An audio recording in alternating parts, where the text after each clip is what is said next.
Benimle gelir misin?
Ben yerdim.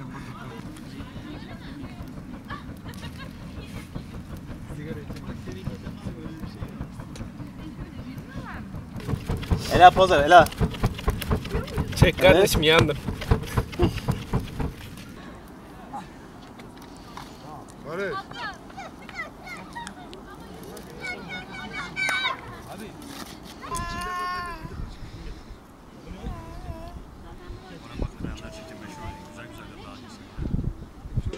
Sen yemeği bilmiyorsun.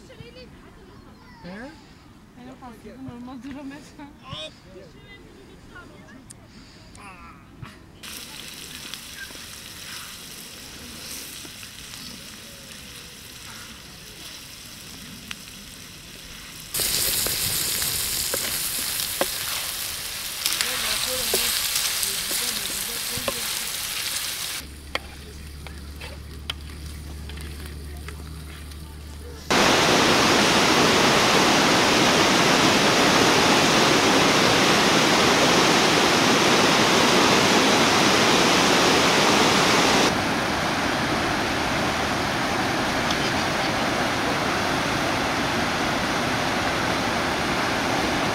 Evet, güneşli havada bugün kendimizi dışarı atabildik. Uzun süren kıştan sonra yeşillikte, güneşlikte güzel bir şekilde pikniğimizi yapıyoruz.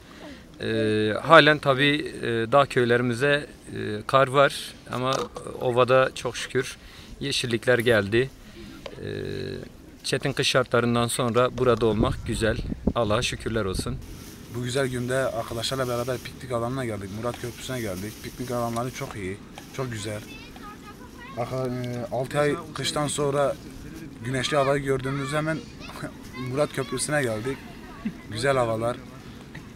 Güzel havalardan aldık, tad aldık. Tad almaya da çalışıyoruz. Tüm arkadaşları da bekliyoruz. Çok güzel bir gün. Kış bitti, soğuklar geçti. Havalar çok güzel. Bu havayı değerlendirmek hepimizin hakkı. Biz de bu havayı değerlendirmek için Tarihi Murat Köprüsü'nde bu yeşil alana geldik. Arkadaşlarla beraber saç tava, mangal, semaver çayı gibi güzel etkinliklerde bulunarak günümüzü geçirmek istiyoruz. Güzel bir şekilde kafamızı dinlemek istiyoruz. Doğal, temiz hava, bol oksijen.